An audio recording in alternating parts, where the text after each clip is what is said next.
Stay tuned for Dolly Reads for You with host Dolly Howard and her sidekick Colleen Kelly. Next on Haggy Shack Radio. Time to sail away into Bookland.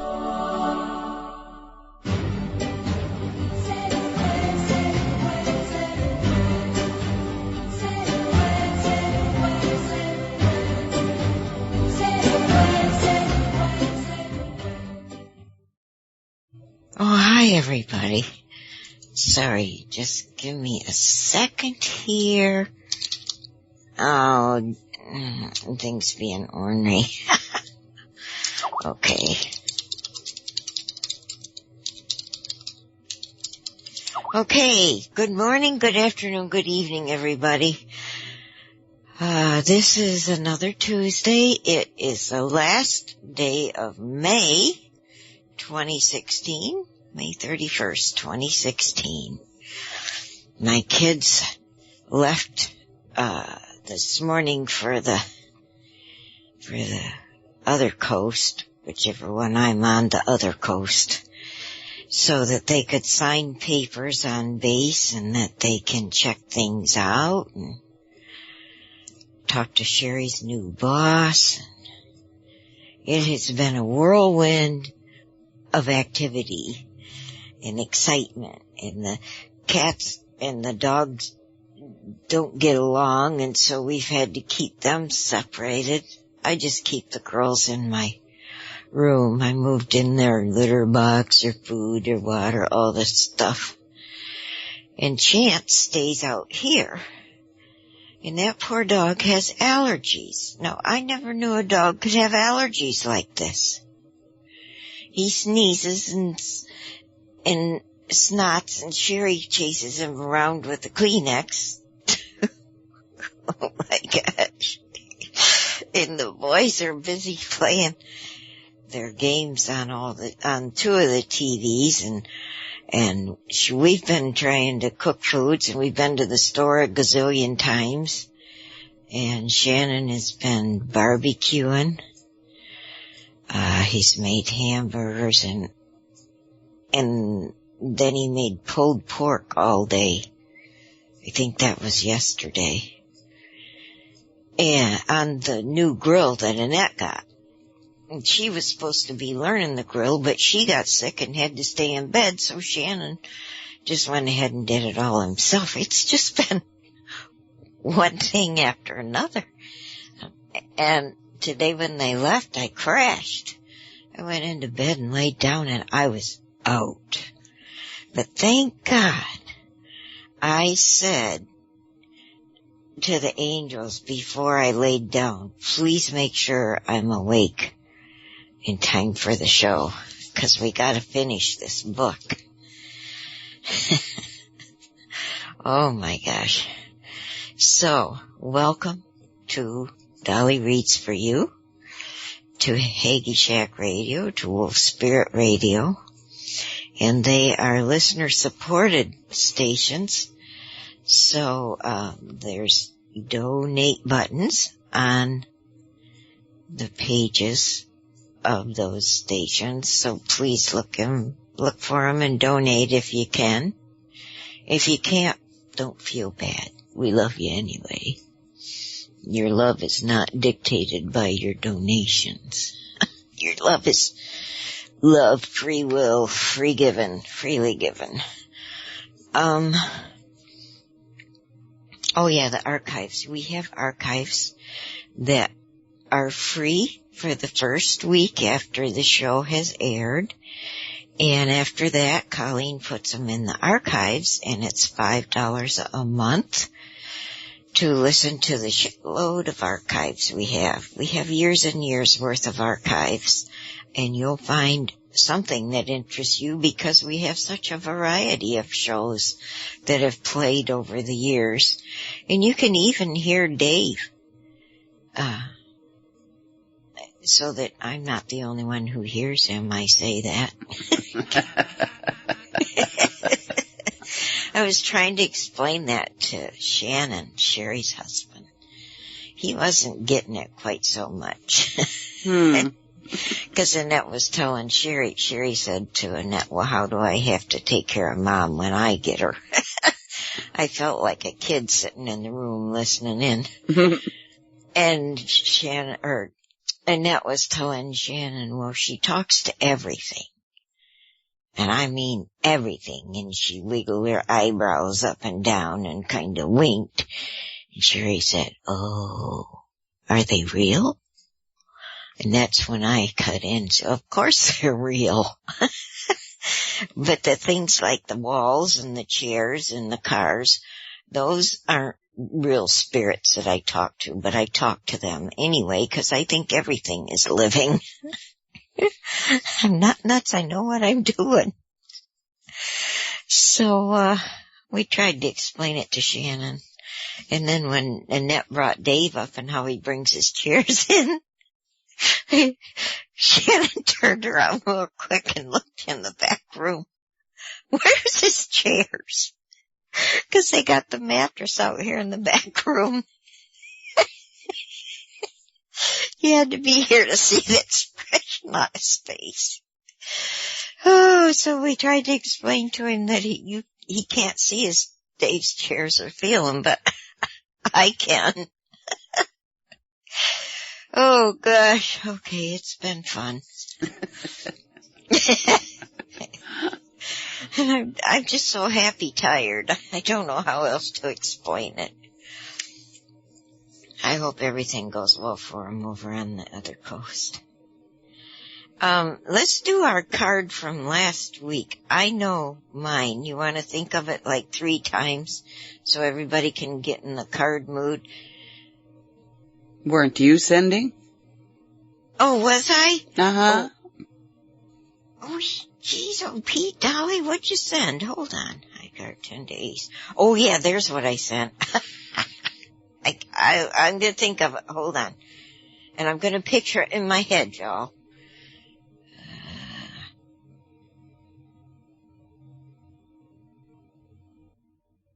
Okay, I did it. You got a guess, Colleen? I'm going to say Ace of Spades. Oh, man, you were pretty far off. What's a Jack of Diamonds?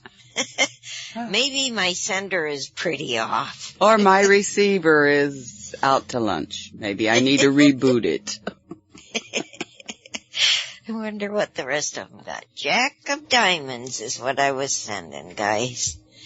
Okay, so this is 5:31. You better think of it this time, Colleen. I got too much going on in my life.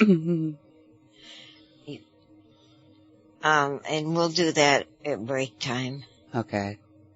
Jack of Diamonds, guys. Oh, there's my pencil. It showed up. Hot damn. I had lost my pencil. Okay, we're going to finish the shack today. For sure. And my another book didn't come in, but I found another book that we can read some stuff out of. It's called Ask Your Angels. And I thought that would be a good fill-in until I get the other book. And what I'm going to do, because we were kind of in the middle of this chapter, I'm going to go ahead and start chapter 16 over.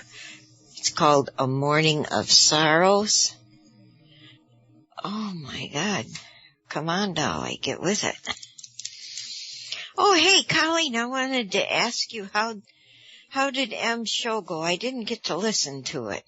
Oh, it went great. She started in and did really, really good. It's up in the archives if you get a chance to download it. Cool. And didn't you have another new show that started about videos or something like that? Yes. Excuse me. Last night, the Little Monsters movie podcast, where they talk about old horror flicks. Uh-huh. You know, the old ones were pretty funny. And then some of the spoofs that were done, like Young Frankenstein and stuff. They talk about those. It's just Dino and Ted They've got a set that's got all these old monster-type toys and stuff all around it. That's really cool if you're into the toys and all that. And I'm thinking the younger crowd would just love that sort of thing. And he does a YouTube channel. He also does live paranormal trivia game through Facebook. Oh, wow. And the winner, whoever gets the most points, whoever answers correctly quickest, wins a mug that says the Little Monsters Movie Podcast. And I think that's pretty cool. And it's interactive, and we're trying to figure out a way to incorporate that. So what did he do for his first show? Did he have stuff that he posted in the chat that you could open and see, or? Well, all I did was for this one, because he records and then posts it, and I replay it. But he comes in the chat if anyone's got questions or comments or anything for that one. And he, like I said, he has a YouTube channel that gets lots and lots of visitors and comments. So, is his show, what he did last night, is that an archive? Not yet. I haven't got it up. I'll put it up today as I put up all the other shows. Maybe I'll better understand when I listen. Yeah. Or you can, and, if you go to the Little Monsters page on Haggy Shack, it'll give you a little more information, plus all these links in there, as well as the one to the YouTube, so you can actually watch it. Oh, cool. And I put it in there last night as well, the link to the YouTube channel, because it'd be interesting to be able to see it as well. Yeah. But we're working on things as to how I can tap into the live stuff. Because that's, when it's interactive, I think it's fun. Yeah, it is more fun. Because you feel more a part of it. Now, just watching the video is pretty interesting. And funny, because the two guys don't agree with what's scary and what's funny. Oh. And they'll look at the camera and kind of roll their eyes or shake their head like, no, that's not funny. And that cracks me up, but. That must be fun. And they've been friends since they were little boys, and they're in their 40s now. Yeah, they got a good camaraderie going on then. Yeah. Wow. Well, do we have any other new shows coming up like today? Oh, yes. We have Jackie Olmstead's Earth Mama Living, which is about eating healthy and living a good life, not necessarily, with money and all that kind of stuff, but how to take care of yourself better and different sorts of things. And Yvonne will be on with her tonight since it's her first show. Oh, that's nice. What time?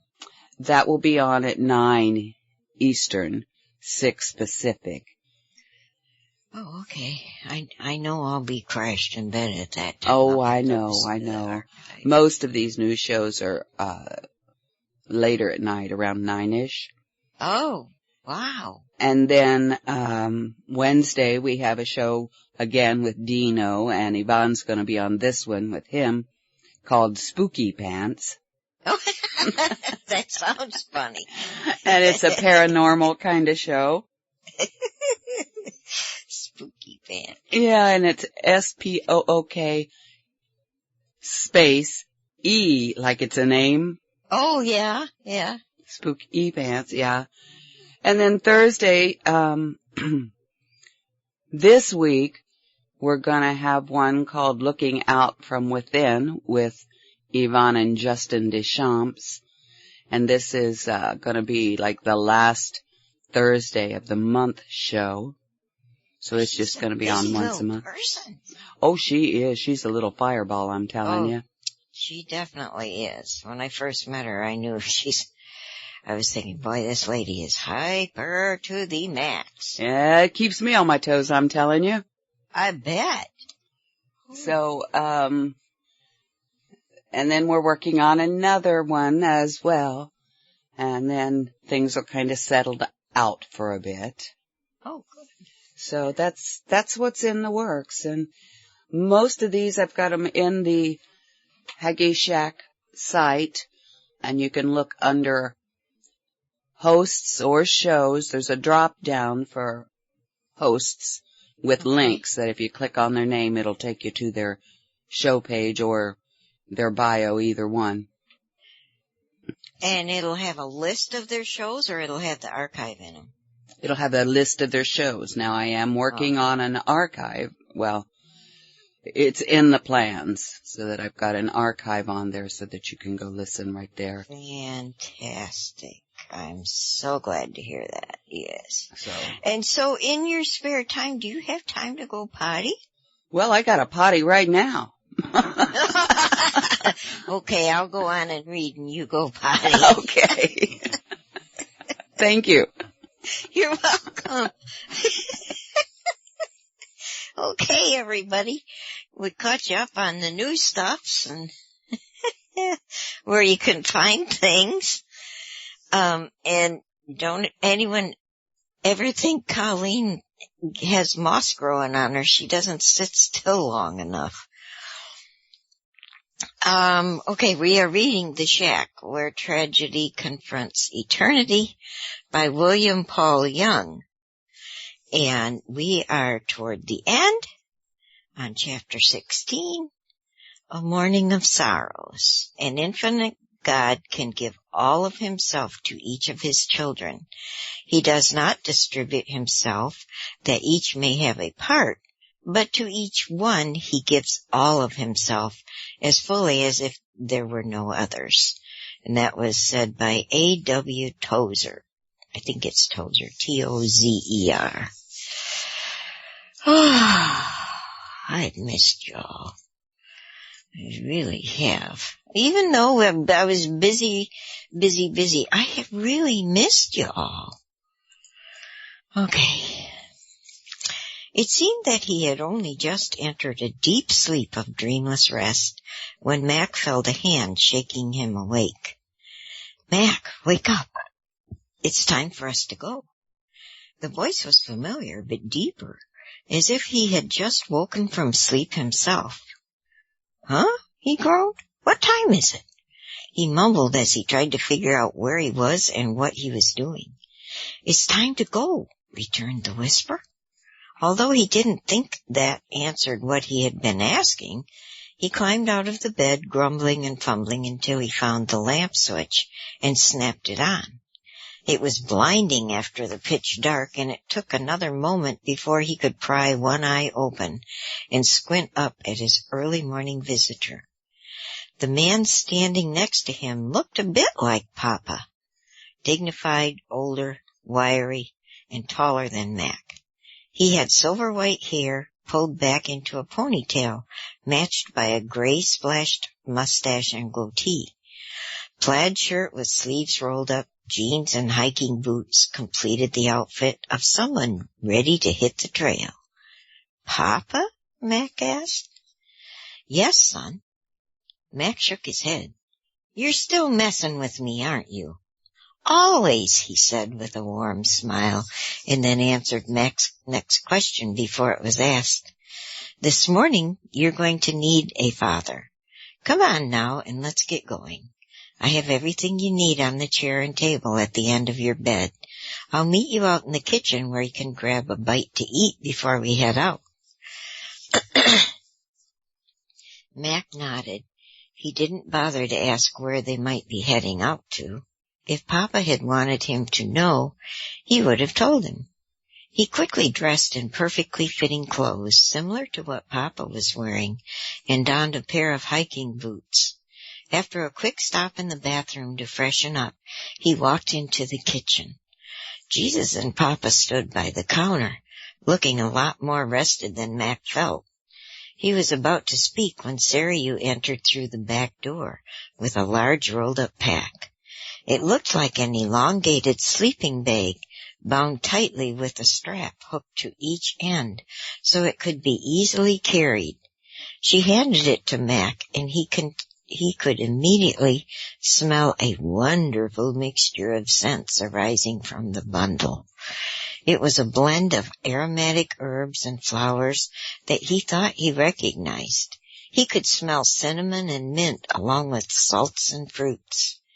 "This is a gift for later. Papa will show you how to use it," she smiled and hugged him. Or that was the only way he could describe it. It was just so hard to tell with her. "You may carry it," added Papa. "You picked those with Sarayu yesterday." "My gift will wait here until you return," Jesus smiled and also hugged Mac. Only with him it felt like a hug. The two left out the back, and Mac was alone with Papa, who was busy scrambling a couple of eggs and frying 2 strips of bacon. "Only 2? When I eat bacon, I want more than 2, 'cause I'm a little piggy myself." Okay, where was I? "Papa," Mac asked, surprised at how easy it had become to call him that, "aren't you eating?" "Nothing is a ritual, Mackenzie. You need this, I don't." He smiled. "And don't wolf it down. We have plenty of time, and eating too fast is not good for your digestion." Mac ate slowly and in relative silence, simply enjoying Papa's presence. At one point, Jesus poked his head into the dining area to inform Papa that he had put the tools they would need just outside the door. Papa thanked Jesus, who kissed him on the lips, and left out the back door. Mac was helping clean the few dishes when he said, "You really love him, don't you? Jesus, I mean." "I know who you mean," Papa answered, laughing. He paused in the middle of washing the frying pan.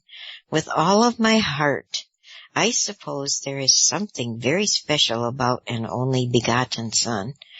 Papa winked at Mac and continued, "This is part of the uniqueness in which I know him." They finished the dishes, and Mac followed Papa outside. Dawn was starting. Oh, we got disconnected, Colleen?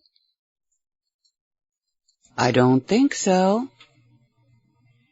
Oh, that was from earlier. I'm sorry. It was something else that went. See, I'm so tired I can't figure things out like I used to could. I understand. Sorry.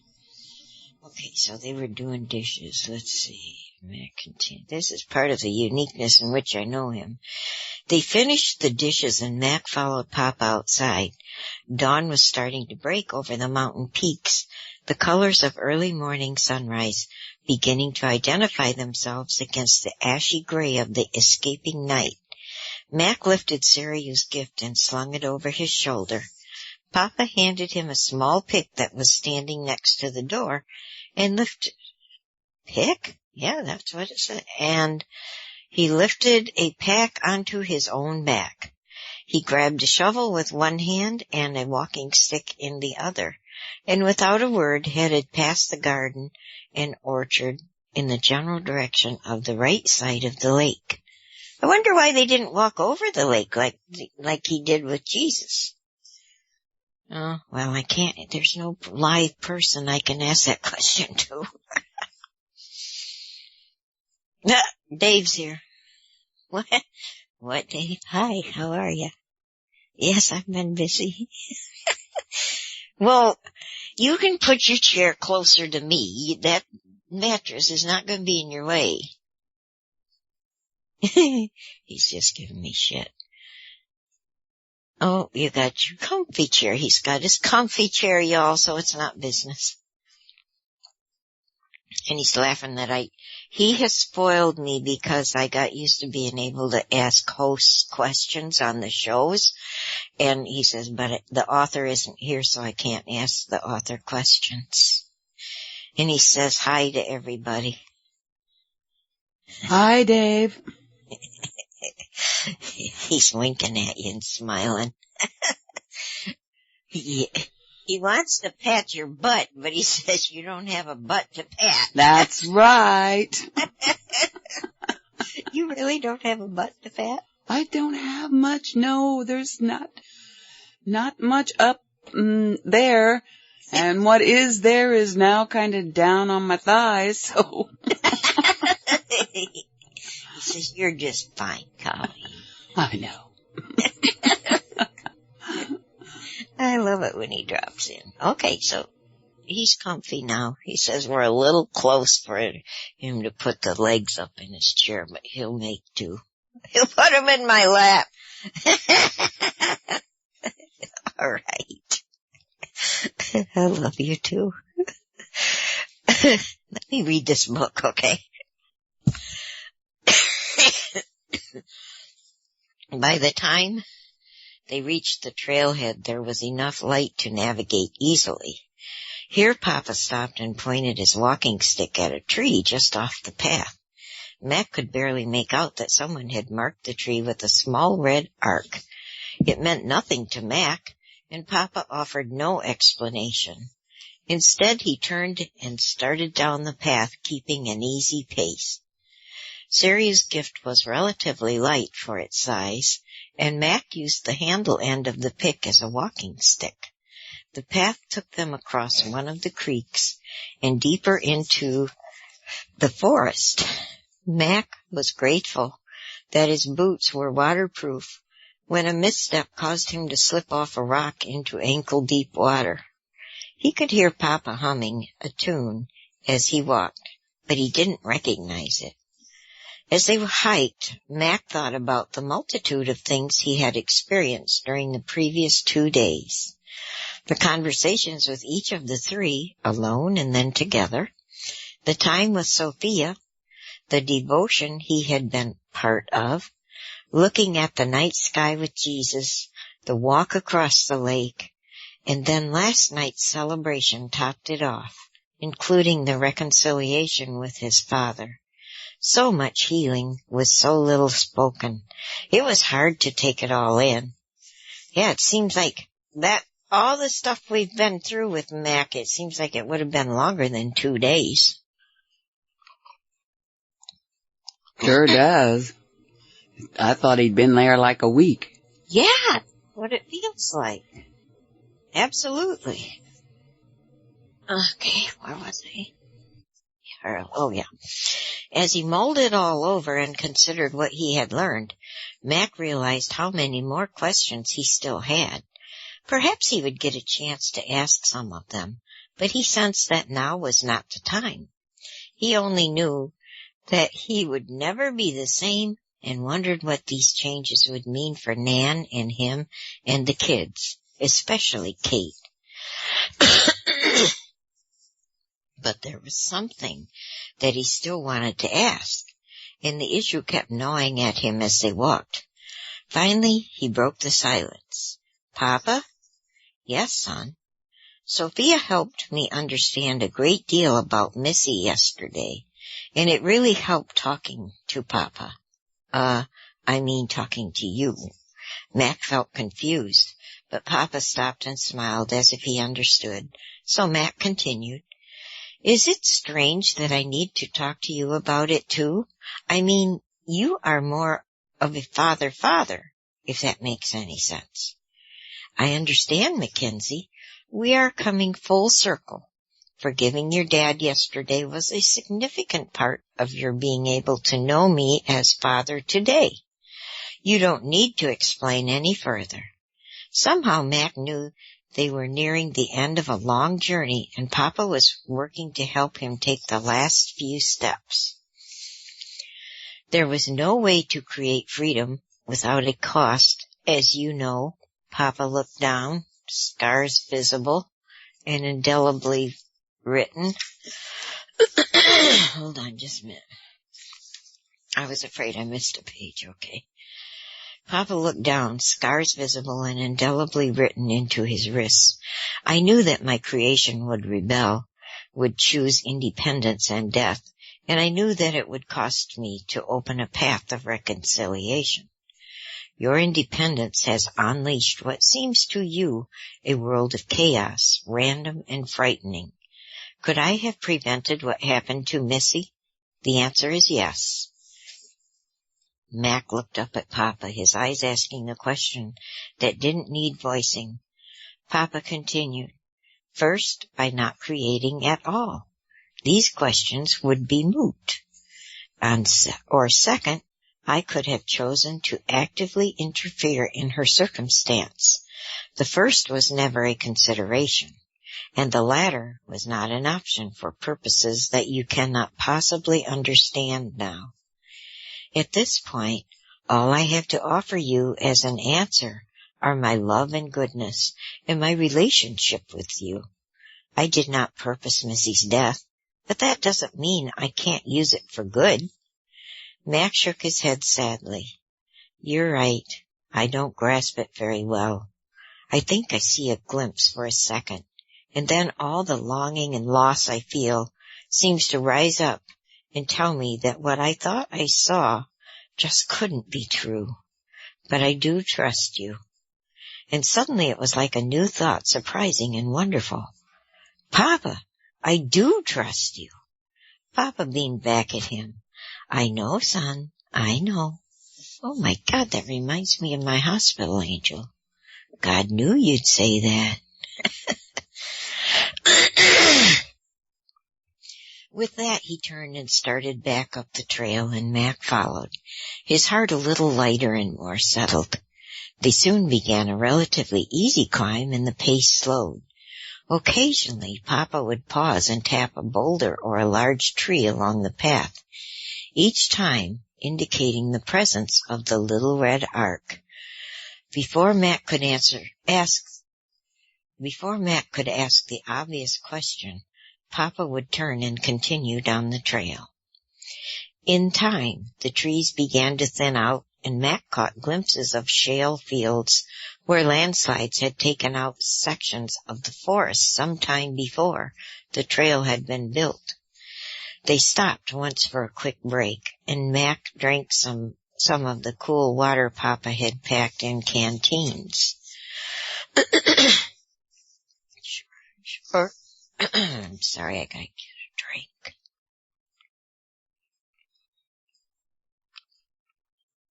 Come on. Even my voice is tired today. Shortly after their break, the path became steeper and the pace slowed even more. Mac guessed that they had been traveling almost 2 hours when they broke out of the tree line. He could see the path outlined against the mountainside ahead of them, but first they would have to traverse a large rock and boulder field. Again Papa stopped and put down his pack, reaching inside for water. We are almost there, child, he stated, handing Mac the canteen.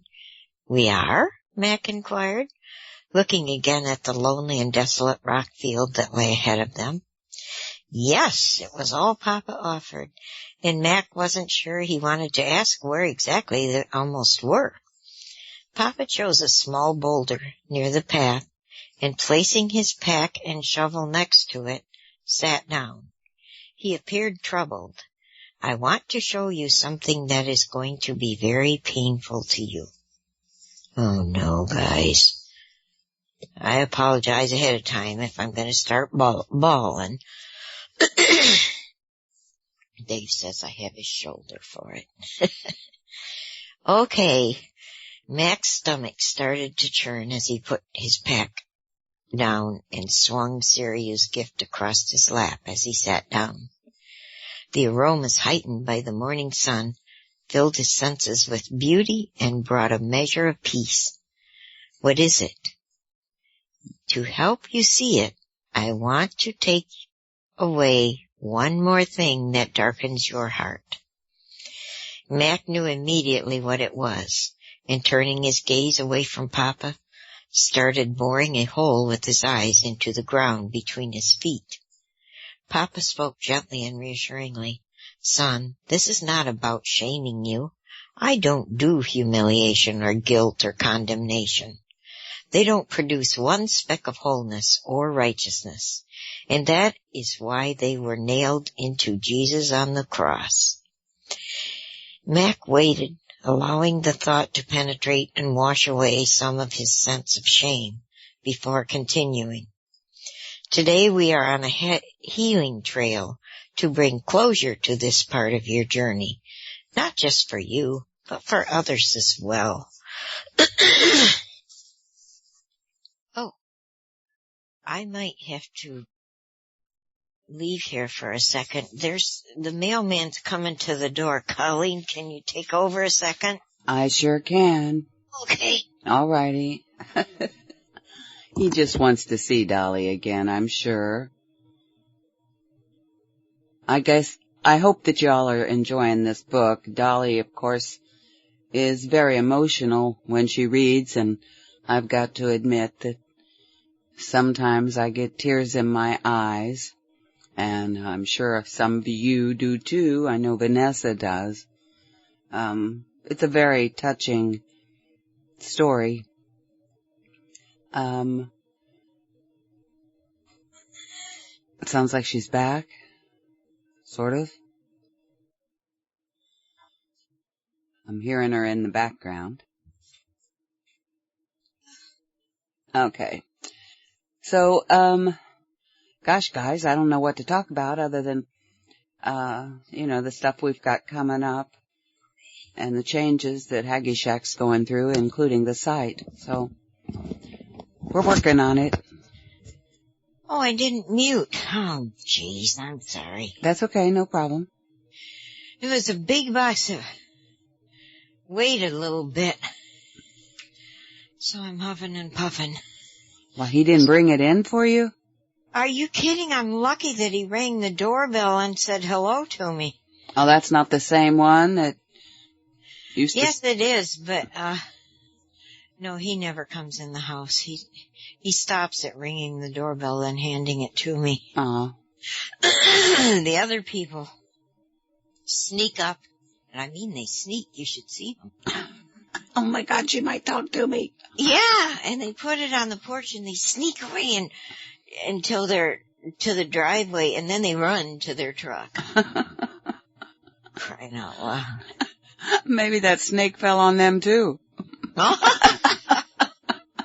You know, I have never seen a snake like that. I tried hard to swallow my fear and look at snakes. Uh-huh. I have not found one that looks anything like it. Absolutely nothing. I know what you mean, though. I tried to go look for him too, and I just kept getting the creepy-jeebies, so. Oh, I know. I was flipped out for the rest of the night. I really can't handle snakes. Okay. Now, next box is in here. I'm settling down. Now, where was I? Today we are throwing a big... Oh, did I turn the page? Today we are on a healing trail to bring closure to this part of your journey, not just for you, but for others as well. Today we are throwing a big rock into the lake, and the resulting ripples will reach places you would not expect. You already know what I want, don't you? I'm afraid I do, Mac mumbled, feeling emotions rising as they seeped out of a locked room in his heart. Son, you need to speak it, to name it. Now there was no holding back as hot tears poured down his face, and between sobs, Mac cried, Papa, how can I ever forget that son of a bitch who killed my Missy? If he were here today, I don't know what I would do. I know it isn't right, but I want him to hurt like he hurt me. If I can't get justice, I still want revenge. Papa simply let the torrent rush out of Mac, waiting for the wave to pass. Mac, For you to forgive this man is for you to release him to me and allow me to redeem him. Redeem him? Again, Mac felt the fire of anger and hurt. I don't want you to redeem him. I want you to hurt him, to punish him, to put him in hell. His voice trailed off. Papa waited patiently for the emotions to ease. I'm stuck, Papa. I can't just forget what he did. Can I? Mac implored. Forgiveness is not about forgetting, Mac. It is about letting go of another person's throat. That's pretty cool. But I thought you forgot our sins. Mac, I am God. I forgot nothing. I know everything. So forgetting for me is the choice to limit myself. Son, Papa's voice got quiet and Mac looked up at him directly into his deep brown eyes. Because of Jesus, there is now no law demanding that I bring your sins back to mind. They are gone when it comes to you and me, and they run no interference in our relationship. But this man, but he too is my son, Mac. I want to redeem him. So what then? I just forgive him and everything is okay and we become buddies? Max stated bitterly. You don't have a relationship with this man, at least not yet. Forgiveness does not establish relationship. In Jesus, I have forgiven all humans for their sins against me, but only some choose relationship. Mackenzie, don't you see that forgiveness is an incredible power, a power you share with us, a power Jesus gives to all he indwells so that reconciliation can grow? When Jesus forgave those who nailed him to the cross, they were no longer in his debt, nor mine. In relationship with those men, I will never bring up what they did, or shame, or embarrass them. I don't think I can do this, Mac whispered. I want you to forgive. Forgiveness is your... Wait a minute. God's saying, I want you to. Forgiveness is first for you, the forgiver, answered Papa, to release you from something that will eat you alive, that will destroy your joy and your ability to love fully and openly. Do you think this man cares about the pain and torment you have gone through? If anything, he feeds on that knowledge. Don't you want to cut that off? And in doing so, you'll release him from a burden that he carries whether he knows it or not, acknowledges it or not. When you choose to forgive another, you love him well. I do not love him. Not today you don't, but I do, Mac, not for what he's become, but for the broken child that has been twisted by his pain. I want to help you take on the nature that finds more power in love and forgiveness than hate. So does that mean, Mac was again a little angry at the direction of the conversation, that if I forgive this man, then I let him play with Kate or my first granddaughter? Mackenzie, Papa was strong and firm. I already told you that forgiveness does not create a relationship. Unless people speak the truth about what they have done and change their minds and behavior, a relationship of trust is not possible. When you forgive someone, you certainly release him from judgment. But without true change, no relationship can be established. So forgiveness does not require me to pretend what he did never happened. How can you? You forgave your dad last night. Will you ever forget what he did to you? I don't think so. But now you can love him in the face of it. His change allows for that. Forgiveness in no way requires that you trust the one you forgive. But should he finally confess and repent, you will discover a miracle in your own heart that allows you to reach out and begin to build between you a bridge of reconciliation. And sometimes, and this may seem incomprehensible to you right now, that road may even take you to the miracle of fully restored trust. Max slid to the ground and leaned back against the rock he had been sitting on. He studied the dirt between his feet. Papa, I think I understand what you're saying, but it feels like if I forgive this guy, he gets off free. How do I excuse what he did? Is it fair to Missy if I don't stay angry with him?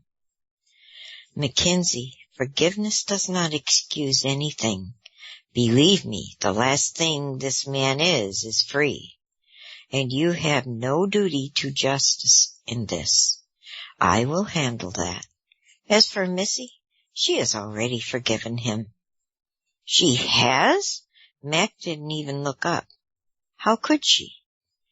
Because my presence in her. That's the only way true forgiveness is ever possible. Mac felt Papa sit down next to him on the ground, but he still didn't look up. As Papa's arms enfolded Mac, he began to cry. Uh-oh. Breathe, Dolly. Let it all out, he heard Papa whisper, and he finally was able to do just that. He closed his eyes as the tears poured out. Missy and her memories again flooded his mind, visions of coloring books and crayons and torn and bloody dresses. He wept until he had cried out all the darkness, all the longing, and all the loss, until there was nothing left. With his eyes now closed, rocking back and forth, he pleaded, "Help me, Papa, help me. What do I do? How do I forgive him?" "Tell him," Papa said. Mac looked up half expecting to see a man he had never met standing there. "How, Papa?" "Just say it out loud. There is power in what my children declare." Mac began to whisper in tones at first half-hearted and stumbling, but then with increasing conviction. "I forgive you. I forgive you. I forgive you." Papa held him close. "Mackenzie, you are such a joy." When Mac finally collected himself, Papa handed him a wet cloth so he could wash his face. Then he stood up, a little unsteady at first. "Wow," he said hoarsely, trying to find any word that might describe the emotional journey he had just waded through. He felt alive. He handed the kerchief back to Papa and asked, "So is it all right if I'm still angry?" Papa was quick to respond, "Absolutely. What he did was terrible. He caused incredible pain to many. It was wrong, and anger is the right response to something that is so wrong. But don't let the anger and pain and loss you feel prevent you from forgiving him and removing your hands from around his neck." Papa grabbed his pack and threw it on. "Son, you may have to declare your forgiveness 100 times the first day and the second day, but the third day will be less, and each day after, until one day you will realize that you have forgiven completely. And then one day you will pray for his wholeness and give him over to me so that my love will burn from his life every vestige of corruption. And as incomprehensible as it sounds at this moment, you may well know this man in a different context one day." Mac groaned. But as much as what Papa was saying caused his stomach to churn, in his heart he knew that it was the truth. Papa stood up and Mac turned toward the trail to return the way they had come. "Mac, we are not done here," he stated. Mac stopped and turned. "Really? I thought this was why you brought me here." "I did, but I told you I had something to show you, something you have asked me to do. We are here to bring Missy home." "Oh, boy." "Come on, Dolly, we can get through this." Suddenly it all made sense. He looked at Saryu's gift and realized what it was for. Somewhere in this desolate landscape the killer had hidden Missy's body, and they had come to retrieve it. "Thank you," was all he could say to Papa, as once more a waterfall rolled down his cheeks as if from an endless reservoir. "I hate all this crying and blubbering like an idiot, all these tears," he moaned. "Oh, child," spoke Papa tenderly, "don't ever discount the wonder of your tears. They can be healing waters and a stream of joy. Sometimes they are the best words the heart can speak." Okay, I gotta wipe my eyes. I can't see through my eyes. Hold on. Through my tears. I like it better when the book is more fun and I can laugh. Okay, where was I? Mac pulled back and looked Papa in the face. Such pure kindness and love and hope and living joy he had never beheld. "But you promised that someday there would be no more tears. I'm looking forward to that." Papa smiled, gently touched the backs of his fingers to Mac's face, and tenderly wiped his tear-tracked cheeks. "Mackenzie, this world is full of tears. But if you remember, I promised that it would be I who would wipe them from your eyes." Mac managed to smile as his soul continued to melt and heal in the love of his father. "Here," Papa said, and handed him a canteen. "Take a good swallow. I don't want you shriveling up like a prune before all this is over."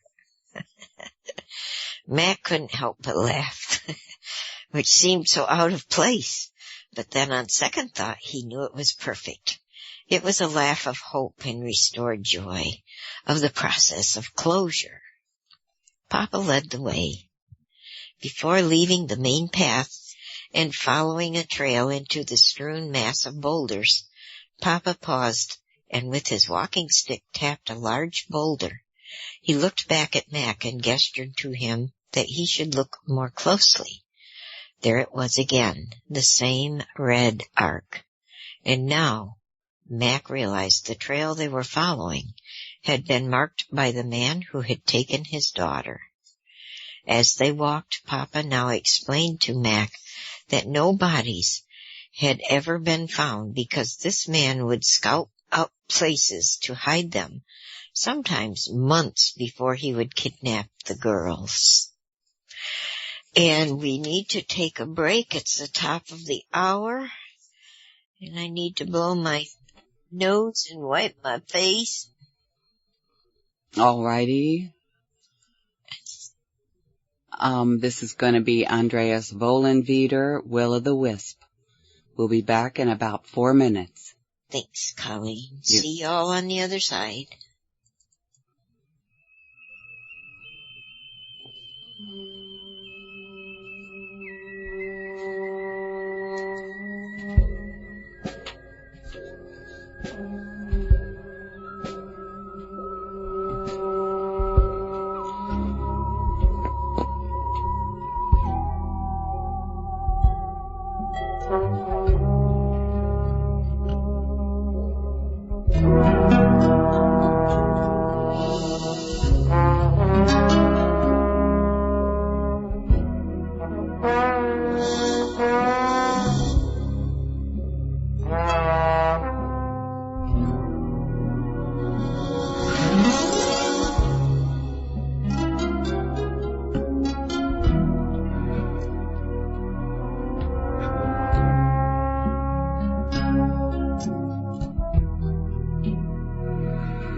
Alrighty, we are back.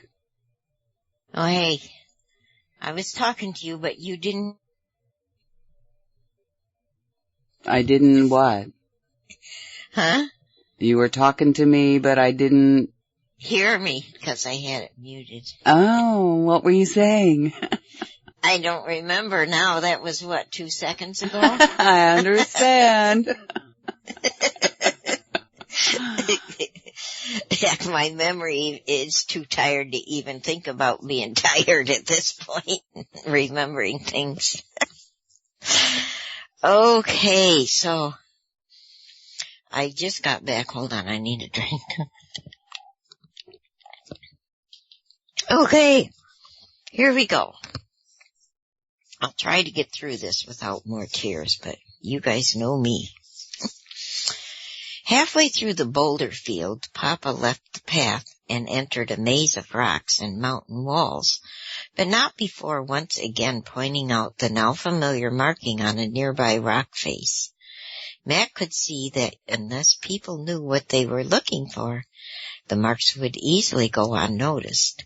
10 minutes later, Papa stopped in front of a seam where two outcroppings met. There was a small pile of boulders at the base, one of them bearing the killer's symbol. "Help me with these," he said to Mac as he began peeling the larger rocks away.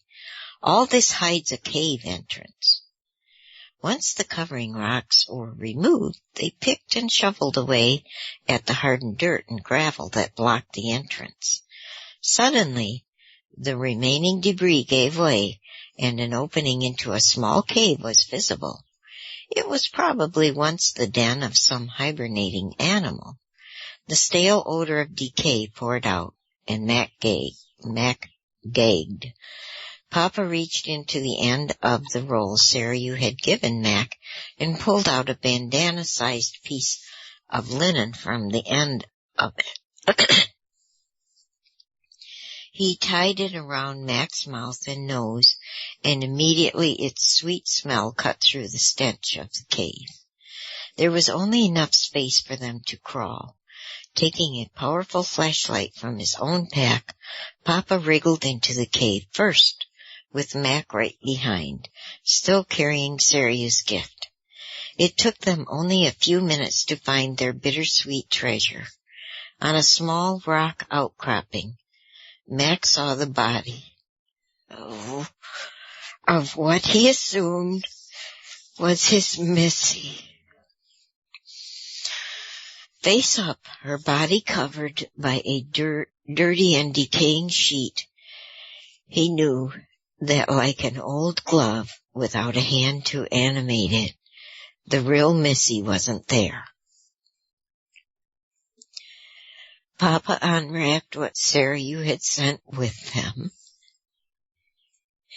and immediately the den filled with wonderful living aromas and scents.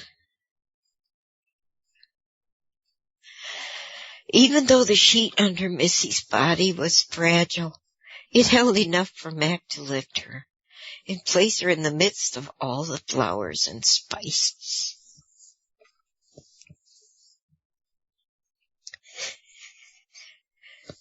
Papa then tenderly wrapped her up and carried her to the entrance. Mac exited first, and Papa passed their treasure to him. He stood up as Papa exited and pulled the pack over his shoulders. Not a word had been spoken except for Mac, muttering occasionally under his breath,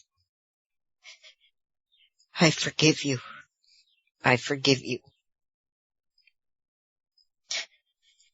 Before they left the site, Papa packed up the rock with the red arc on it and laid it over the entrance.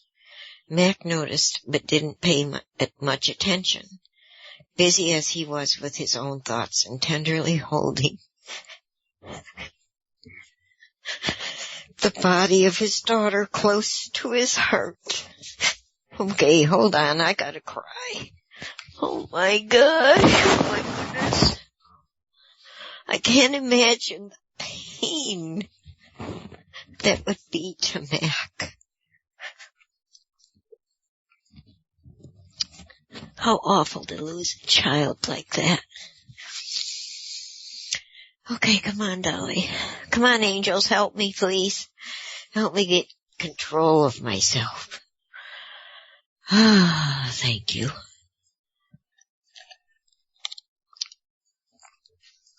Thank you, Dave. I love you too. Chapter 17, Choices of the Heart. Earth has no sorrow that heaven cannot heal. Said by Thomas More. Come ye I don't know if I can say it the right way, but I know how to say it the right way. Come ye disconsolate. Even though Matt carried the burden of Missy's body back to the cabin, the time passed quickly. When they arrived at the shack, Jesus and Sarah were waiting by the back door. Jesus gently relieved him of his burden, and together they went to the shop where he had been working. Oh, help me, Peg, get through this, help me. Mac had not entered here since his arrival, and was surprised at its simplicity. Light streaming through large windows caught and reflected wood dust still hanging in the air.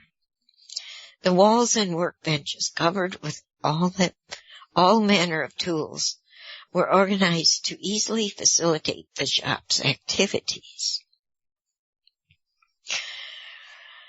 There was clearly the sanctuary of a master craftsman. This was clearly.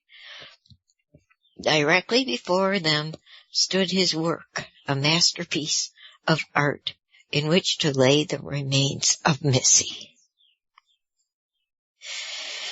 As Mac waited around the box, walked around the box, he immediately recognized the etchings in the wood.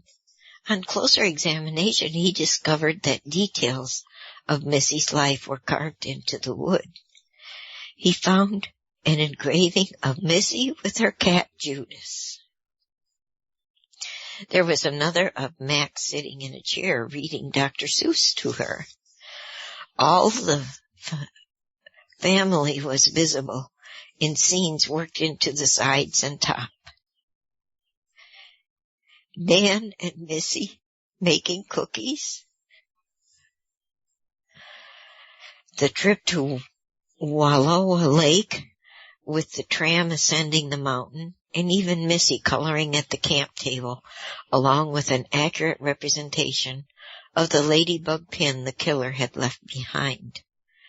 There was even a rendering of Missy standing and smiling as she looked into the waterfall, knowing her daddy was on the other side. Interspersed throughout were flowers and animals that were Missy's favorites. Oh. And I can't throw my fingers again. Damn it. Come on, Dolly. Mac turned and hugged Jesus, and as they embraced, Jesus whispered into his ear. Missy helped. She picked out what she wanted on it. Mac's grip tightened. He couldn't let go for a long while. Oh, hold on. I gotta cry again. Jeez, Pete. I'm so wussy. I can't help it. Okay. Oh, I see Vanessa said, good thing he had Papa with him. It's a good thing I have y'all with me. I'd never make it through this book. Holy cow. All right. Put my glasses on. We have the perfect place prepared for her body, Sirius said, sweeping past. Mackenzie, it is in our garden. With great care, they gently placed the remains of Missy into the box. Laying her on a bed of soft grasses and moss, and then filled it with flowers and spices from Sirius's pack. Closing the lid, Jesus and Mac each easily picked up an end and carried it out. Following Sirius into the garden to the place in the orchard that Mac had helped clear. There, between cherry and peach trees, surrounded by orchids and daylilies, a hole had been dug right where Mac had uprooted the flowering shrub the day before. Papa was waiting for them. Oh, give me a minute, guys. I'm sorry. I gotta mute.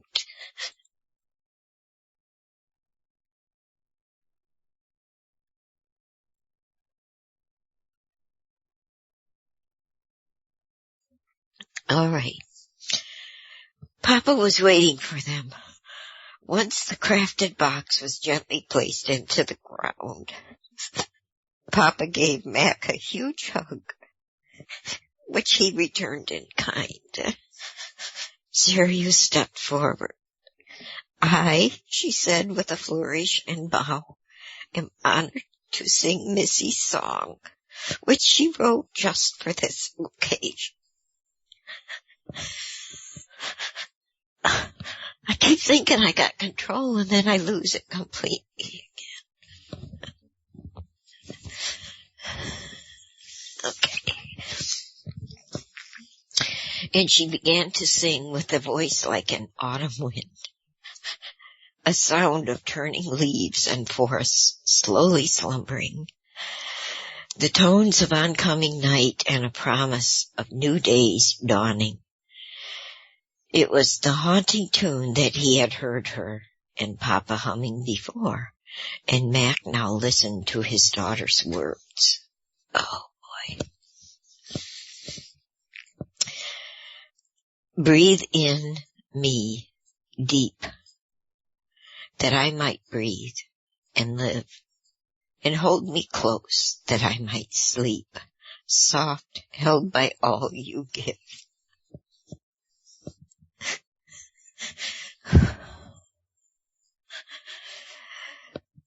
Come kiss me, wind, and take my breath, till you and I are one. Till you and I are one, and we will dance among the tombs until all death is gone. And no one knows that we exist, wrapped in each other's arms, except the one who blew the breath that hides me safe from harm. Come kiss me, wind, and take my breath, till you and I are one, and we will dance among the tombs until all death is gone. Okay, I gotta wipe the tears, I can't see. Ned told me I'd have a hard time getting through this. Yeah, she did say have a box of Kleenex ready. Yes, she did, and I do. I have 2 of them, I think. Oh my gosh. I think that's why Dave came and sat beside me today. He knew I'd have trouble. Yeah. When she finished, there was silence, and then God, all 3 simultaneously said, Amen.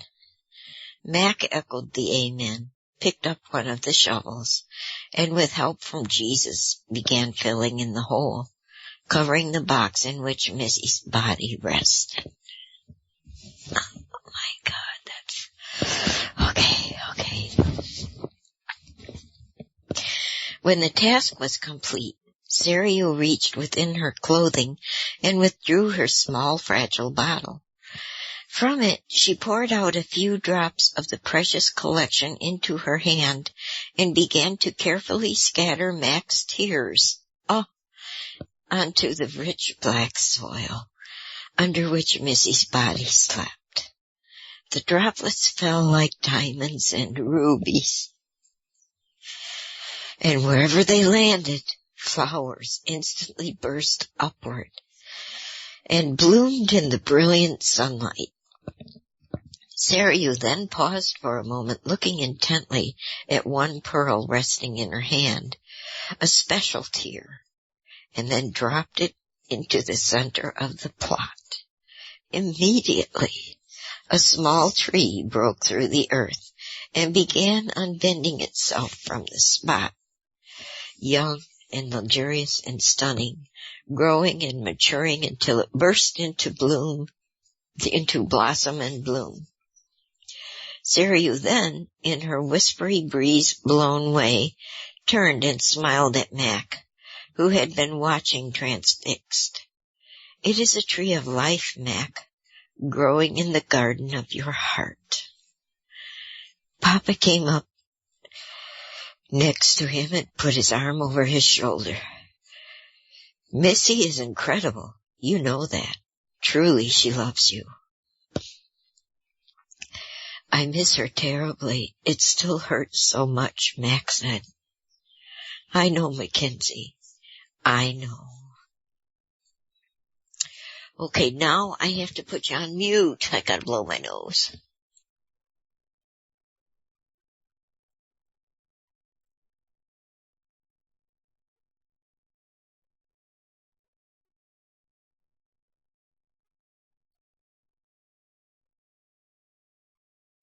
Sorry. Okay, the book took a little break here. That's a little squiggly, isn't it? It was a little afternoon by the path of the sun. Put the mic back down on your mouth. Oh, jeez, I'm sorry. That's okay. I just figured you raised it to blow your nose. Yes, I did. Okay, I'll read that over. It was a little afternoon by the path of the sun, when the four left the garden and re-entered the cabin. There was nothing prepared in the kitchen, nor was there any food on the dining table. Instead, Papa led them all into the living room, where on the coffee table sat a glass of wine and a loaf of freshly baked bread. They all sat down except Papa, who remained standing. He directed his words to Mac. "Mackenzie," he began, "we have something for you to consider. While you have been with us, you have been healed much and have learned much."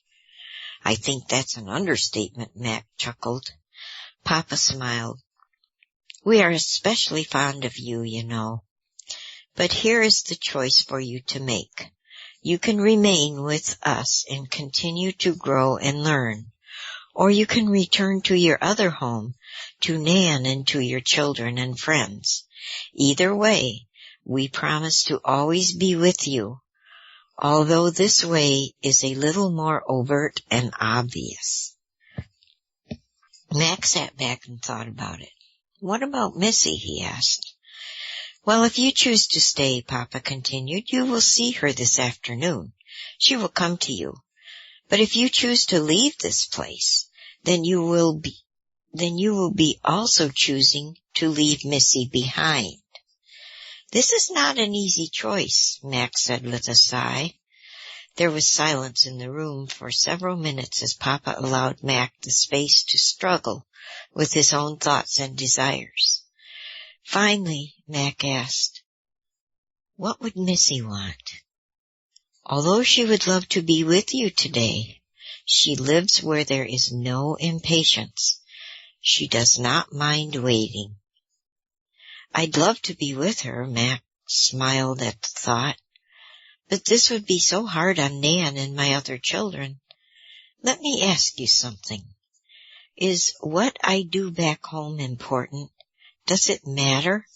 I really don't do much other than working and caring for my family and friends." Sarayu interrupted him. "Mac, if anything matters, then everything matters.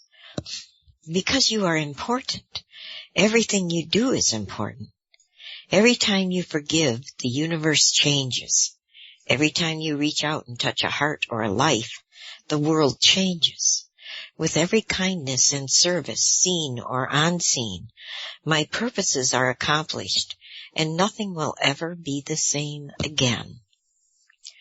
"Okay," Mac said with finality. "Then I'll go back.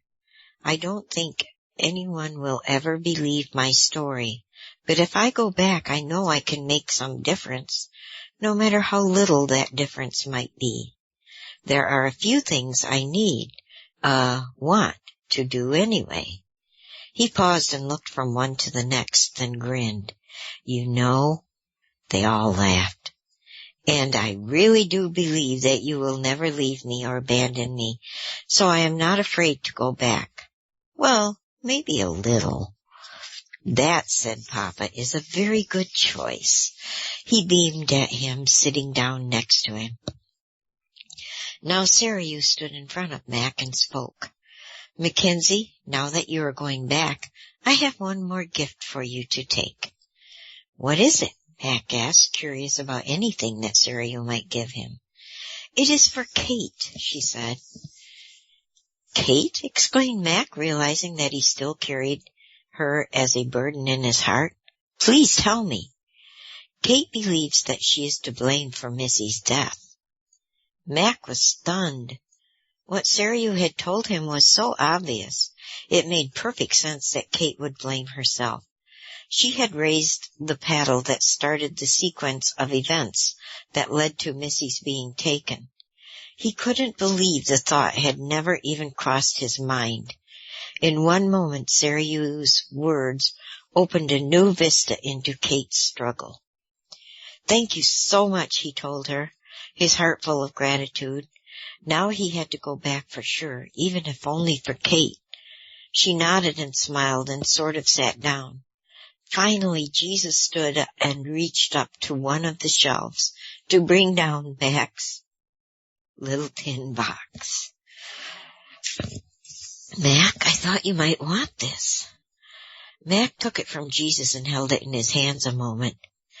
"Actually, I don't think I'm going to need this anymore," he said. "Can you keep it for me? All my best treasures are now hidden in you anyway. I want you to be my life." "I am," said the clear and true voice of assurance. The book's taking a little break here with its little squigglies. And so am I, to get a drink.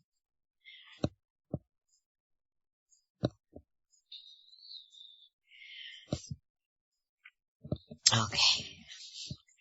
Without any ritual, without ceremony, they savored the warm bread and shared the wine and laughed about the stranger moments of the weekend. He knew it was over and time for him to head back and figure out how to tell Nan about everything. He had nothing to pack. His few belongings that had appeared in his room were gone, presumably back in his car. He changed out of his hiking attire and put on the clothes that he had come in, freshly laundered and neatly folded.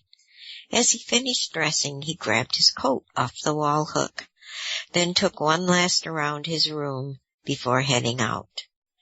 God the servant, he chuckled, but then felt a welling up again as the thought made him pause. It is more truly God, my servant. When Mac returned to the living room, the three were gone. A steaming cup of coffee waited for him by the fireplace. He hadn't had a chance to say goodbye, but as he thought about it, saying goodbye to God seemed a little silly. It made him smile. He sat down on the floor with his back to the fireplace and took a sip of the coffee. It was wonderful, and he could feel its warmth travel down his chest. Suddenly he was exhausted, the many emotions having taken their toll. As if his eyes had a will of their own, they closed, and Mac slipped softly and gently into a comforting sleep. The next sensation he felt was cold, icy fingers reaching through his clothing and chilling his skin. He snapped awake and scrambled clumsily to his feet, his muscles sore and stiff from lying on the floor. Looking around, he quickly saw that everything was back to the way it had been 2 days earlier, even down to the blood stain near the fireplace where he had been sleeping. He jumped up and ran out the battered door and onto the broken porch. The shack once again stood old and ugly, doors and windows rusted and broken. Winter covered the forest and the trail leading back to Willie's Jeep. The lake was barely visible through the surrounding vegetation of tangled briars and Devil's Club. Most of the dock had sunk, and only a few of the larger pylons and attached sections were still standing. He was back in the real world. Then he smiled to himself. It was more likely he was back in the unreal world. I agree with that. He pulled on his coat and tracked his way back to his car, following his old footprints, which were still visible in the snow. As Mac reached the car, a fresh light snow began to fall. The drive back into Joseph was uneventful, and he arrived in the dark of a winter's evening. He topped off his tank, grabbed a bite of bland-tasting food, and tried to call Nan unsuccessfully. She was probably on the road. He told himself cell coverage could be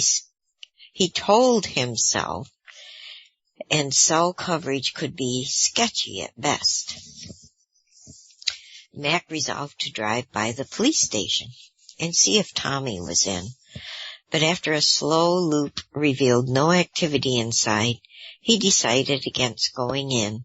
How could he explain what had happened to Nan, let alone Tommy? At the crossroads, the light turned red and he pulled to a stop. He was tired, but at peace and strangely exhilarated. He didn't think he would have any problem staying awake on the long ride home. He was anxious to get home to his family, especially Kate. Lost in thought, Mac simply pulled through the intersection when the light turned green. He never even saw the other driver run the opposing red light. There was only a brilliant flash of light, and then nothing, except silence and inky blackness. Oh, don't tell me he's gonna die. Okay, Dolly. In a split second, Willie's red Jeep was destroyed. In minutes, fire and rescue and the police arrived. And within hours, Mac's broken and unconscious body was delivered by life flight to Emmanuel Hospital in Portland, Oregon. Oh, please. Chapter 18, Outbound Ripples. Faith never knows where it is being led, but it knows and loves the one who is leading. Oswald Chambers said that. All right, now, you can do this, Dolly. You're a big girl. And finally, as if from far away, he heard a familiar voice squeal in delight. He squeezed my finger. I felt it. I promise. He couldn't even open his eyes to see, but he knew Josh was holding his hand. Thank God. He tried to squeeze again, but the darkness overwhelmed him, and he faded out. I remember hearing Sherry say that when I squeezed her hand after my 5 bypass surgery. Okay. It took a full day for Mac to gain complete consciousness again. He could barely move another muscle in his body. Even the effort to lift a single eyelid seemed overwhelming. although doing so was rewarded with screams and shouts and laughter. One after another, a parade of people rushed to his one barely open eye, as if they were looking into a deep, dark hole containing some incredible treasure. Whatever they saw seemed to please them immensely, and off they would go to spread the news. I can't see. Hold on, I gotta wipe my tears again. Oh, Dolly. Such a crybaby. Let's see, where was I? Yes, one after another. Yes. Whatever they saw seemed to please them immensely, and off they would go to spread the news. Some faces he recognized, but the ones he didn't, Mac soon learned, were those of his doctors and nurses. He slept often, but it seemed that every time he opened his eyes, it would cause no little excitement. Just wait until I can stick out my tongue, he thought. That will really get them. Oh my gosh. Everything seemed to hurt. He was now painfully aware when a nurse moved his body against his will for physical therapy and to keep him from developing bed sores. It was apparently routine treatment for people who had been unconscious for more than a day or two. But knowing that didn't make it any more bearable. At first, Mac had no idea where he was or how he had ended up in such a predicament. He barely could keep track of who he was. The drugs didn't help, although he was grateful for the morphine taking the edge off his pain. Over the course of the next couple of days, his mind slowly cleared up, and he began to get his voice back. A steady parade of family and friends came by to wish a speedy recovery, or perhaps glean a little information, which wasn't forthcoming. Josh and Kate were regulars, sometimes doing homework while Max snoozed, or answering his questions that for the first couple of days he asked again and again and again. At some point, Mac finally understood, even though he had been told many times, that he had been mostly unconscious for about 4 days after a terrible accident in Joseph. Nan made it clear that he had a lot of explaining to do, but was for the time being focused more on his recovery than her need for answers. Not that it mattered. His memory was in a fog, and though he could remember bits and pieces, he couldn't pull them together to make any sense. He vaguely remembered the drive to the shack, but things got sketchy beyond that.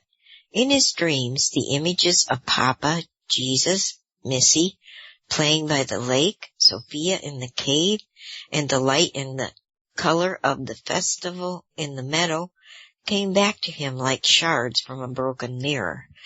Each was accompanied by waves of delight and joy, but he wasn't sure if they were real or hallucinations conjured up by collisions between some damaged or otherwise wayward neurons and the drugs coursing through his veins.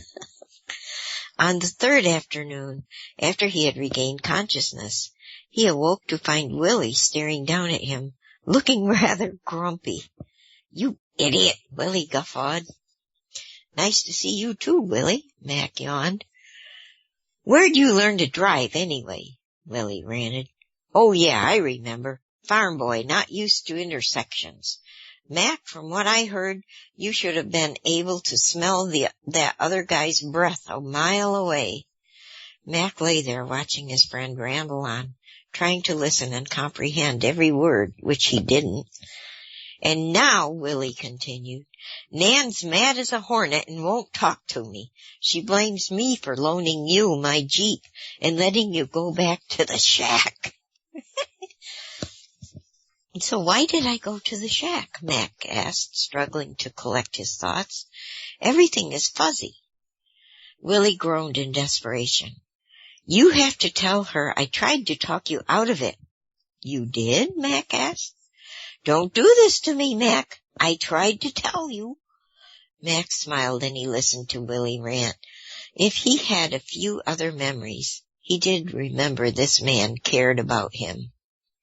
And just having him near made him smile. Mac was suddenly startled to realize that Willie had leaned down very close to his face. Seriously, was he there? He whispered, then quickly looked around to make sure no one was within earshot. Who? Whispered Mac. And why are we whispering?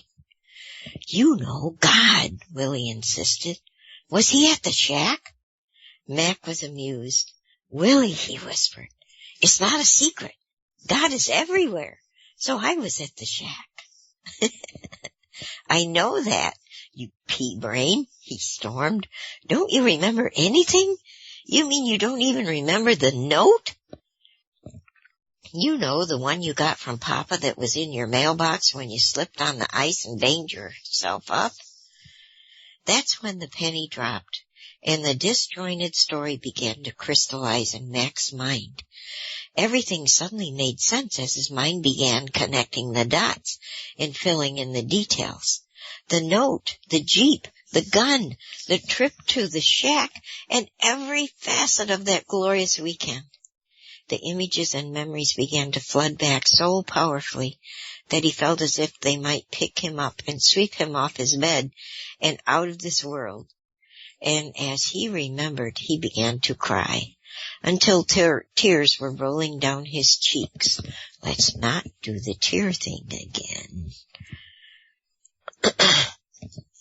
Mac, I'm sorry, Willie was now begging and apologetic. What did I say? Mac reached up and touched his friend's face. Nothing, Willie. I remember everything now. The note, the shack, Missy, Papa. I remember everything. Willie didn't move, not sure what to think or say. He was afraid he had pushed his friend over the edge, the way he was rambling on about the shack and Papa and Missy. Finally he asked, so are you telling me that he was there? God, I mean? And now Mac was laughing and crying. Willie, he was there. Or was he there? Wait till I tell you. You'll never believe it. Man, I'm not sure I do either. Mac stopped, lost in his memories for a moment. Oh yeah, he said at last. He told me to tell you something. What? Me? Mac watched as concern and doubt traded places on Willie's face. So what did he say? Again he leaned forward. Mac paused, grasping for the words. He said, tell Willie that I am especially fond of him. Oh, that's so sweet. Okay. Mac stopped and watched his friend's face and jaw tighten, and puddles of tears fill his eyes. His lips and chin quivered, and Mac knew his friend was fighting hard for control. I gotta go, he whispered hoarsely. You'll have to tell me all about it later. And with that, Willie simply turned and left the room, leaving Mac to wonder and remember. When Nan came next, she found Mac propped up in bed and grinning from ear to ear. He didn't know where to begin, so he let her talk first. She filled him in on some of the details he was still confused about, delighted that he was finally able to retain the information. He had been almost killed by a drunk driver and had undergone emergency surgery for various broken bones and internal injuries. There had been a great deal of concern that he might lapse into a long-term coma, but his waking had alleviated all the worry. As she talked, Mac thought it indeed strange that he would get in an accident right after spending a weekend with God. The seemingly random chaos of life. Wasn't that how Papa had put it?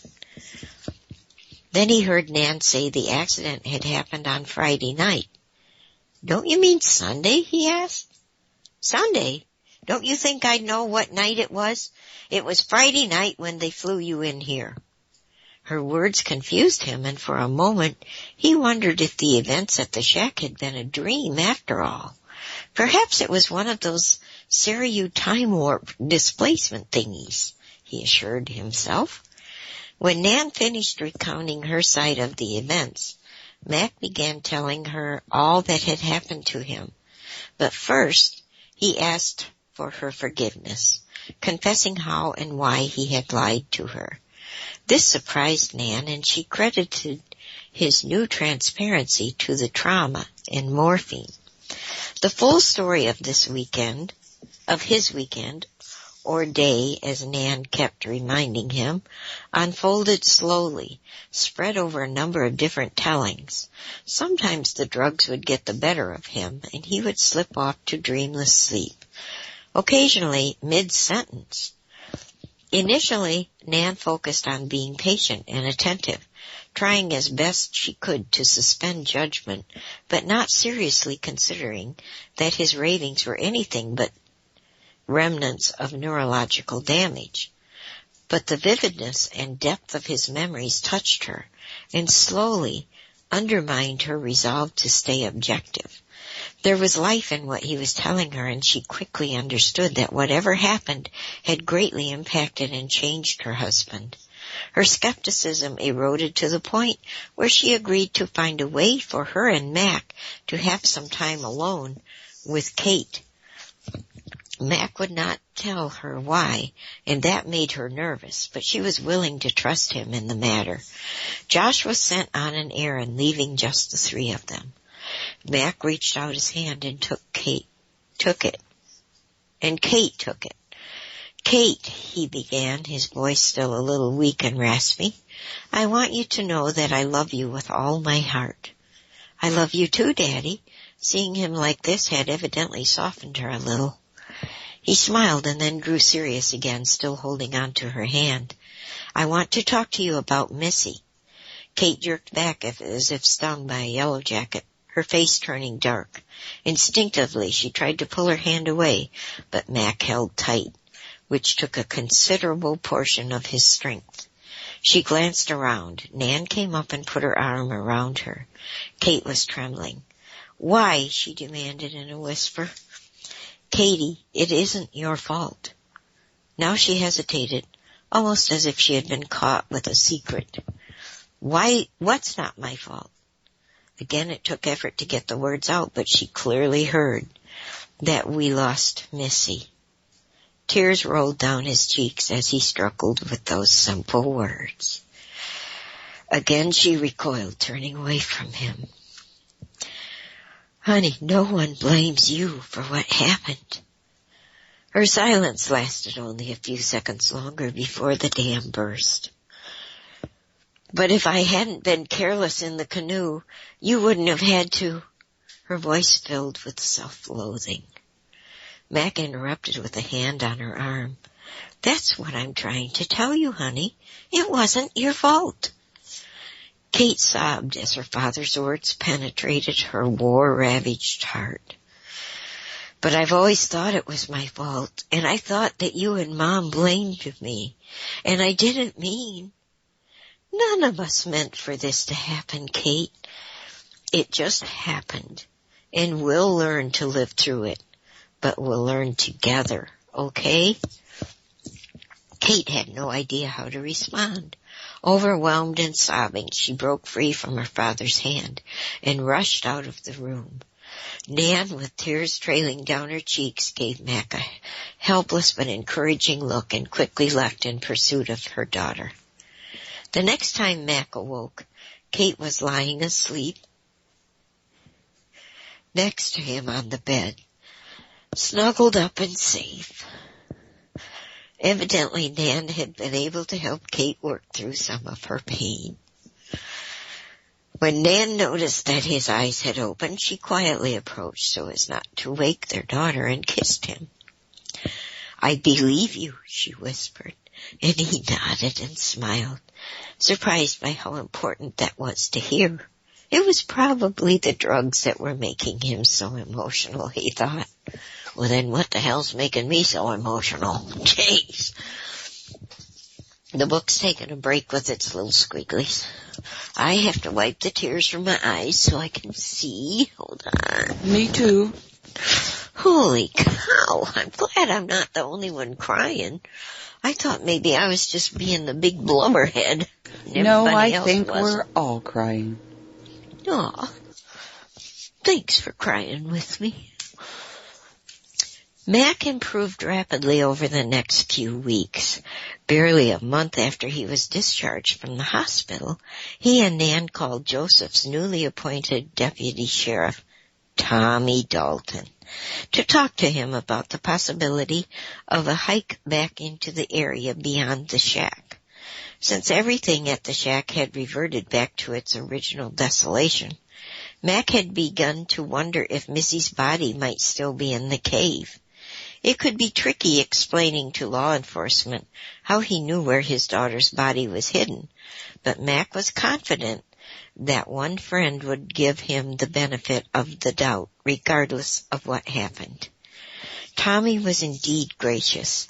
Even after hearing the story of Mac's weekend, which he chalked up to the dreams and nightmares of a still grieving father, he agreed to go back up to the shack. He wanted to see Mac anyway. Personal items had been salvaged from the wreckage of Willie's Jeep, and returning them was as good an excuse as any to spend some time together. So on a clear, crisp Saturday morning in early November, Willie drove Mac and Nan to Joseph in his new used SUV, where they met Tommy, and together the four headed into the reserve. Tommy was surprised to watch Mac walk past the shack and up to a tree near a trailhead. Just as he had explained to them on the drive up, Mac found and pointed to a red arc at the base of the tree. Still walking with a slight limp, he led them on a 2-hour hike into the wilderness. Nan said not a word, but her face clearly revealed the intensity of emotions that she battled with each step. Along the way, they continued to find the same red arc etched into trees and onto rock faces. By the time they arrived at a wide expanse of boulders, Tommy was becoming convinced, perhaps not of the veracity of Mac's wild story, but that they were surely following a carefully marked trail, one that could possibly have been left by Missy's killer. Without hesitation, Mac turned directly into the maze of rocks and mountain walls. They probably would never have found the exact spot if it hadn't been for Papa. Sitting at the top of a pile of stones in front of the cave was the rock with a red marking turned outward. To realize what Papa had done made Mac almost laugh out loud. But they did find it, and when Tommy was fully convinced of what they were opening up, he made them stop. Mac understood why it was important, and a little grudgingly agreed that they should reseal the cave to protect it. They would return to Joseph, where Tommy could notify forensic specialists and the proper law enforcement agencies.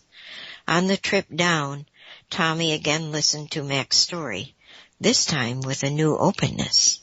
He also took the opportunity to coach his friend on the best ways to handle the grilling he would soon be getting. Even though Mac's ability was flawless, there would still be serious questions. Alibi, not ability. Mac's alibi was flawless. The following day, experts descended like buzzards, recovering Missy's remains and bagging the sheet, along with whatever else they could find. It took only weeks after that to glean enough evidence to track down and arrest the little lady killer. Learning from the clues the man had left for himself to find Missy's cave, authorities were able to locate and recover the bodies of the other little girls he had murdered. Okay, we have reached afterwards. Well, there you have it, at least as it was told to me.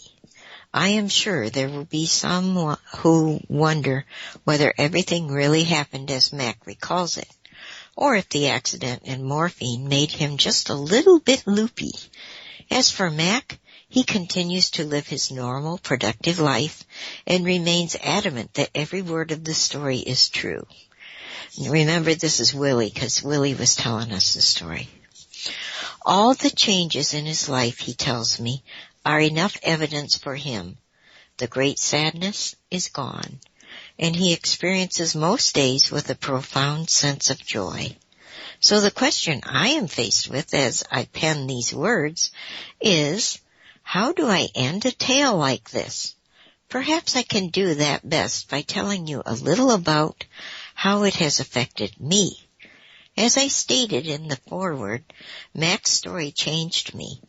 I don't think that there is one aspect of my life, especially my relationships, that hasn't been touched deeply and altered in ways that truly matter. Do I think it's true? I want all of it to be true. Perhaps, if some of it is not actually true in one sense, it is still true nonetheless, if you know what I mean. I guess you and Sarah, you will have to figure that one out. And Mac? Well, he's a human being who continues through a process of change like the rest of us. Only he welcomes it while I tend to resist.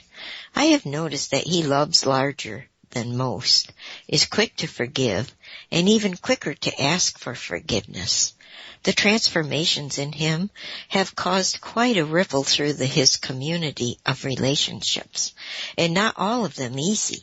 But I have to tell you that I've never been around another adult who loves life with such simplicity and joy. Somehow, he has become a child again. Or maybe more accurately, he's become the child he never was allowed to be, abiding in simple trust and wonder. He embraces even the darker shades of life as part of some incredibly rich and profound tapestry crafted masterfully by invisible hands of love. As I write this, Mac is testifying at the Lady Killer trial.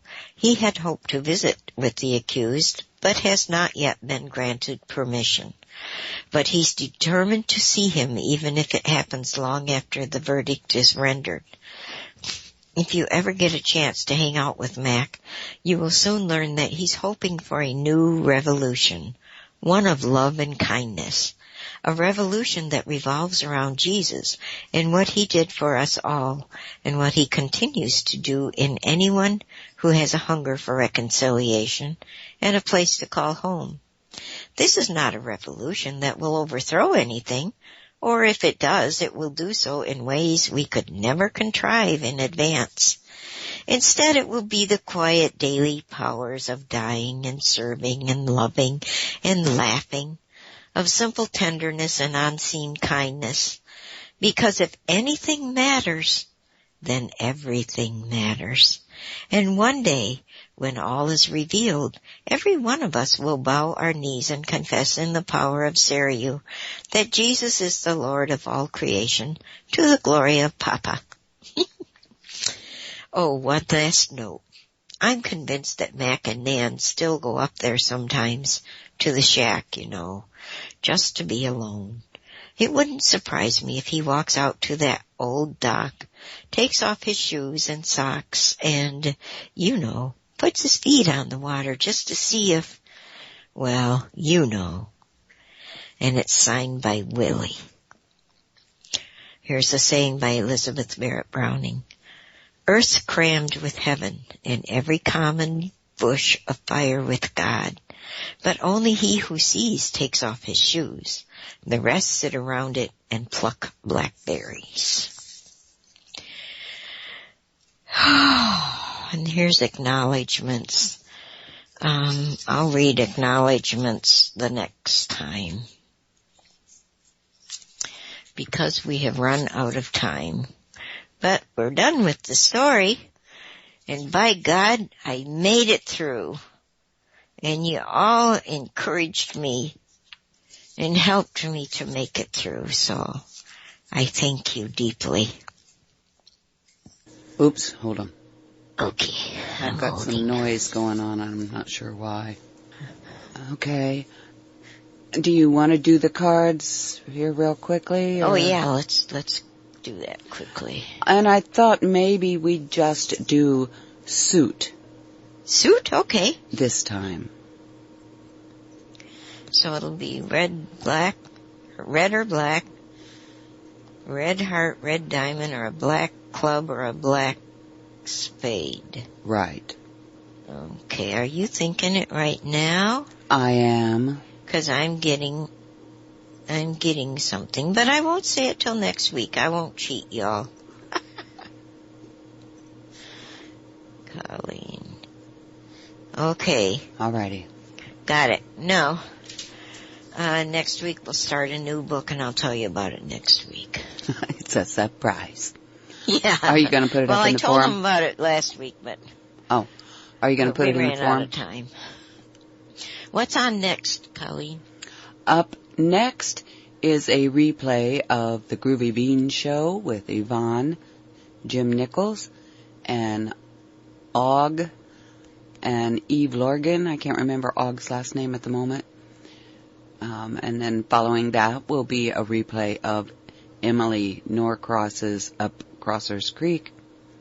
And then Cosmic Reality Show. And Nancy has a guest, as soon as my Skype will come up, Dr. Ron Miller, who has been on Coast to Coast. Let's see if I can bring that page up. Okay. It's Richard Allen Miller. He's a author and researcher. He reveals a depth of knowledge and experience in alternative agriculture, physics, and metaphysics. He began working the secret world of the Navy SEAL Corps in the late 60s and now has amazing experiences and conclusions to share. So that's a little bit about who he is. And I'll put this link up in the chat room so people can find out a little bit more about him. Before she does it. Yes. Yeah. And then, of course, after Cosmic Reality is Jackie O's show, Earth Mama Living. Oh, cool. Followed by a replay of Say What. Great. And I see Annette put a link in the chat room for a news report on that killer. Oh, really? That we were reading about. And of course my computer froze, so I can't tell it to people. Oh. I tried to open it, and so my computer is frozen trying to open it, the link. Oh, the link is HTTP, you know, how they do the : abcnews.go.com/the law/story, and a whole bunch of numbers. If you'd like to find out what that link is, come to Wolf Spirit Radio's chat room, or I'll put it also up in Haggy Shack's chat room. So you can go there and find that link if you want to check that out. Oh, good. It finally's letting me move my cursor, but there we go. Now I'm back. Okay. So if you want to find out about that, the little lady killer, you can go there, or maybe you could Google it if you don't get the connector, the site address. Right. Just Google the lady killer. Something like that, maybe. Yeah. Okay, so I've got the link in Haggy Shack as well for that background on that story. Cool. All right, so I'll be chatting to y'all because the kids are gone until tomorrow sometime. Then they'll be back until possibly the 19th of June when their house will be open so they can move in. Good. You make sure you're getting some rest. Oh, I'm going right to the chair and falling asleep immediately. I know. So she might be in the chat, but she might not be typing. Well, that's true. I'll try, but I think I'm going to fall asleep. Thank you all for hanging in there, and I feel so privileged that I was able to read The Shack to you. Great book. Even though I cried a lot, but that's life. So did we. So. Okay. Thanks, Colleen. Love you. Love you too. Love y'all. Bye-bye. Bye, everybody.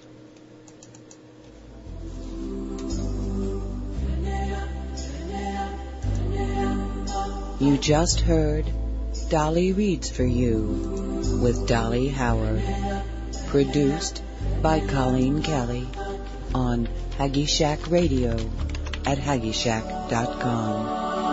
Simulcast to Wolf Spirit Radio.